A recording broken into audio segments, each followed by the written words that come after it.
I'm here with my old friend, Kevin Levrone. And I have to ask, are you mad at me? I'm not pissed off. I don't hold grudges, Dave, to be honest with you. You know everything I say is nothing personal, even though it might seem personal. Well, I mean, my fans are really pissed off. They're very pissed at me, I know. Probably hate you right now. They do, a lot of them do. So, but you know, everybody's entitled to their opinion, you know what I mean? Right, but you know what, I feel that I've inspired you because it seems like you've been on a rampage in the gym lately, packing on size, not only upper body, but lower body as well. You look like, you know, you got to be in the 260, 270 area. Actually, my weight before I left Maryland was probably about 258. Okay, so I was pretty close to you. So yeah, things are coming along.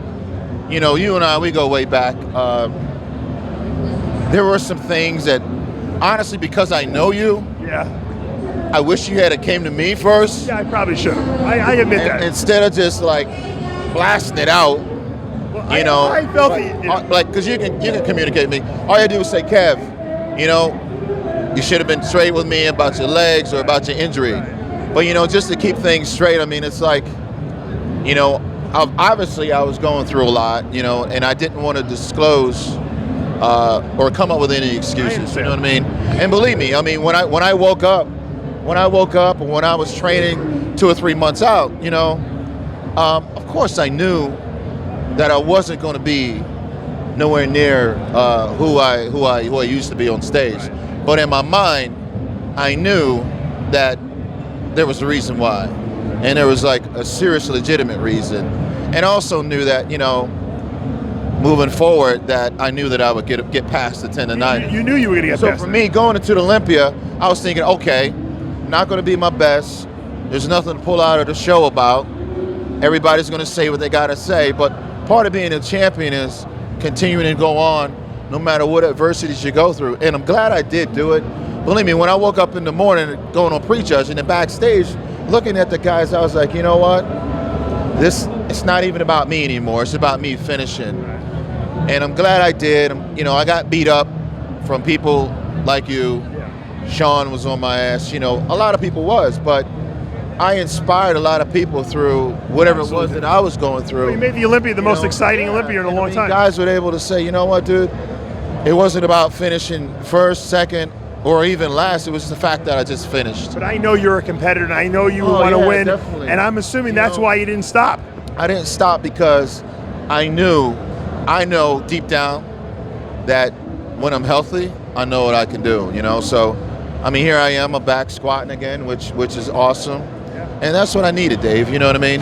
That's what I needed. Have the legs responded? Yeah, I mean, I just want to tell you guys, there's no way in the world at my age, I mean, I'm 52 years old, there's no way in the world, I don't think anybody can build legs without squatting. I agree. And if they do build legs without squatting, it's not going to be that thick mass that you need, you know what I mean? And I see a difference in my body already. I mean, I couldn't squat, so my upper body couldn't get thick, you know? Right. There's that movement, you know, squats, deadlift, and benches, but you definitely need squats. And certainly when you take 14 years off, you need that power movement. You need to feel that weight. And so many people were saying, you know, high volume, you don't need to go heavy. No way. You know, you can do leg press, you know, light leg press. You can't. Unbelievable, you cannot. So I've learned a lot. You know, and basically it is, you know what? You got to squat. You got to train heavy.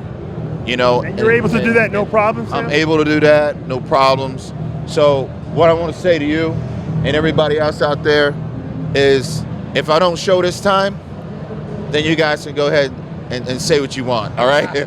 But when are we going to see you in Vancouver? Right now, that's on the radar for me to do, the Vancouver show. New York Pro.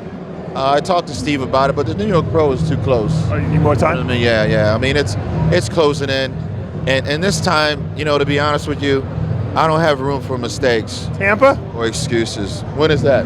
When's Tampa? I think July, August? No.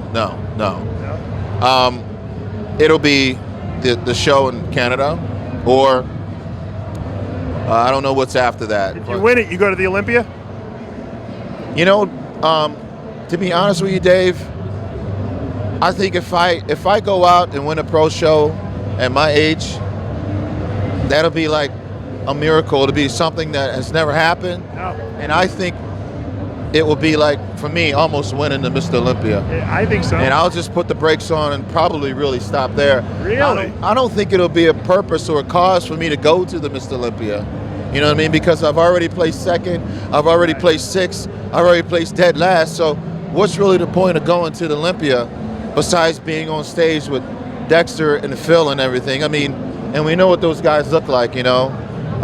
They're phenomenal athletes, you know, and right now I'm battling against, you know, those guys are young, man. Father Time. You know, hey, Father Time is there, but I can beat Father Time, you know. So for me right now, let's just get to the next show that I'm going to do, and I'm looking forward to going to Canada. Hopefully things are ironed out, and I'll be on stage, and I'll be able to show the fans, you know, a little bit of what Levrone used to look like. You know. We good? Yeah, we good, man. No worries. All right, Kevin Levrone on the comeback trail again. Split we flying, disciple decided, let's get two cycles together. Start a virtual riot. I'm talking Ferguson, burning buildings like fuck peace and quiet, sparking the minds of a generation. Give me the fuse and I'll light it.